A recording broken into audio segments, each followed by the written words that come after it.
at the Nigerian Tribune, our next newspaper for the day.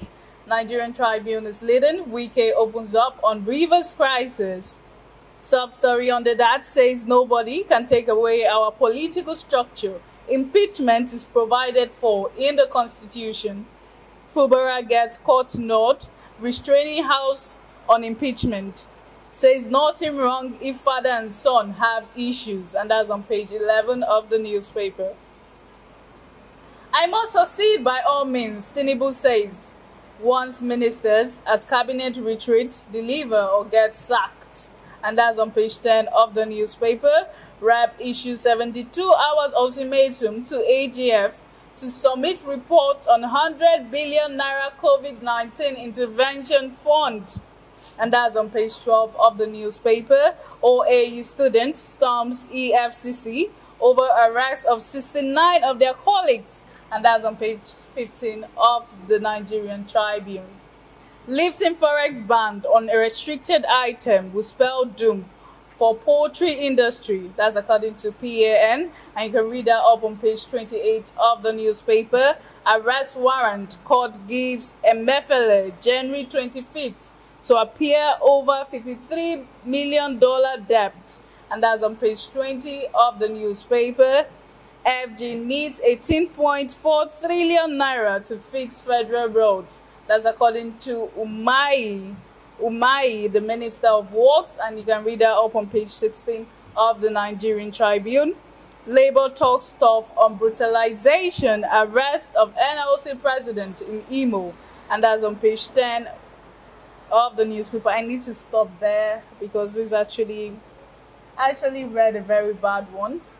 We can see a picture of the NLC president on the front page of the newspaper. See a picture, his right eye is nearly closed, his face looking swollen, and all he was just doing was he was asking for workers to be paid their salary in Nigeria. Still on the newspaper, after 72 hours of inactivity, Lagos-Ibadan cargo train stranded at Lagos port. And you can read that up on page 23 of the newspaper. Akwa Ibom governor corporate organization is cited over editors conference in Uyo, and that's on page 23 of the newspaper.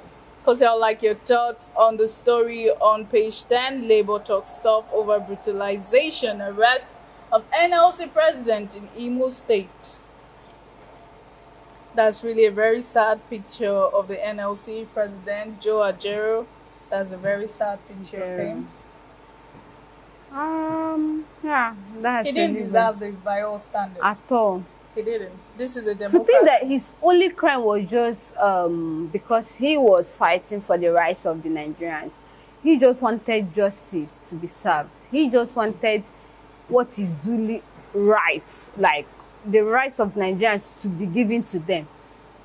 That's the only crime he committed. And to think that the way they fabricated this story, the way they fabricated everything and made it feel like the police were the one that actually helped him. You understand? According to him, he said he was with the workers at the council in NLC council in Imo State actually, and some group of mobs came in, started beating him up. All of a sudden, the police vehicle, they landed, whisked him into their car and left. And that was it. They collected his phone, though they later released him. But he said that as they were beating him, that he was experiencing so much pain that he even thanked God that he took extra time to create him to be very strong. That if it would have been another person, the person would have fainted because of the impact the thing had on him, that they even nearly blinded his right eyes. Though he went to the hospital, federal hospital in Imo State, and he was treated, but the bruises were all over his face and all that. And I'm asking, why would Nigeria be like this? Why are they tarnishing the image of Nigeria like this? Imagine if an international body is seeing all this thing. What do you expect? I know personally we've tarnished our image outside there, because once you leave the shores of this country, the first thing they'll ask you is Nigeria. Once you say Nigeria, the security they will use on you, they will tighten their security, because they've heard so much bad things about Nigeria. And I'm asking, is it because, like, imagine our forefathers, and if they are seeing all these things, what would they even think of? A country that doesn't have law, the supremacy of law is not obeyed. They said there's something called rule of law in government. It states that the law is above everybody. Nobody is above the law. But with this thing that is happening, we don't have laws. What Nigeria has is we're just going. We're just following the crowd. We don't have laws. The only time we have laws is if it's a case that concerns a poor person. That's when they'll bring it in full force. The way they will interpret it, that's when you even know that the judiciary, their duty is actually to interpret the law. But once it concerns a rich person, the way they will narrow everything, the way they will blind everything, and you'll be asking yourself, is it that your brain is not working, or you've been learning the wrong way? You understand? And with this thing that is happening, if you remember, at the beginning of this year, Ajero has been clamoring for increments in minimum wage. October 3rd, yeah, he threatened to go on indefinite strike if the government doesn't meet up to their demand. And at that period, there was even a time the federal government actually went to court, got a case order against him that he should not go on indefinite strike and all that. So there were some deliberation, the meetings and all that. And on that 3rd of October, they promised, on 2nd of October actually, after the independence, they promised that they will keep to their own part of the bargain. That they will increase minimum wage. They will also pay pensioners on time and all that. So, and they gave them only 1 month. From that 2nd, and today is what? 2nd of November. It has elapsed. So he has every right. Because he was, according to him, he said at the time he was beaten up. He was with his workers, talking about how they will go on strike. You understand? And to think that the federal government, have been continuously postponing this thing, this indefinite. Once they want to go on strike, they will call them for a meeting, they will promise, and they have always keep on failing it. And you're asking yourself, is the federal government not as competent as they portray themselves to be? Are they not honest? It's for you to see the system we are working on. You understand? A system that even the citizens don't have faith in them. They promise something just because they want to talk. They say the true test of a man that has integrity is his ability to keep to his words. And the federal government has proven over time and time that they are not competent as they portray themselves to be.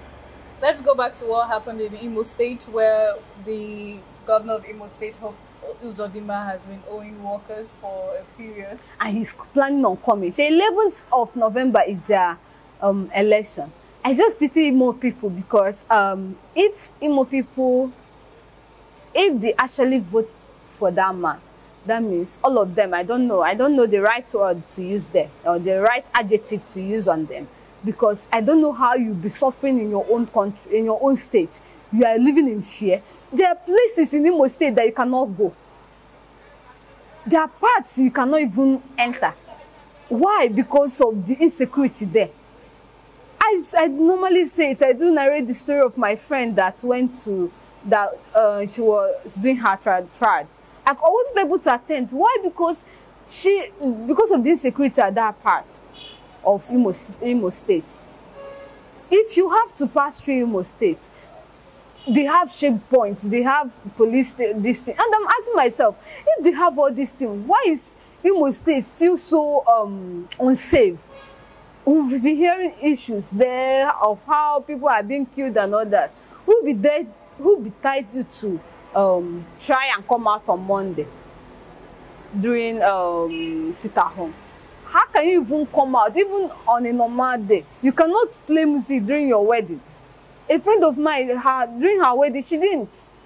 Why? Because of how unsafe. She said she had to embark on 6 days fasting and praying.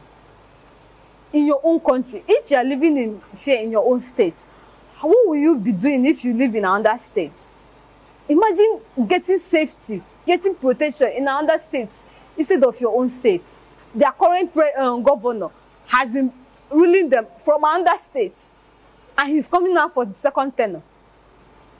Seriously, I don't know, but if he eventually wins, that means there's nothing like justice again. There's nothing like laws. There's nothing, because I know in their mind now, they don't want him again. They don't want him. They are fed up. That's why I like Anambra. You can never try this type of thing in Anambra. It's not possible. The people of Anambra State, they will take you out, sharp, sharp. They don't tolerate rubbish. So on that part, I just feel that the people of Imo State made the right decision, because with their vote, and most times now, the vote doesn't even count again. I pray they made the right decision and voting someone that is competent. All right, we're going on a short commercial break. When we come back, we'll be taking our last newspaper for the day, so stay tuned. Children's Studio, we certainly can deliver the best studio experience. Our carefully designed studio space can bring your diverse creative content ideas to life.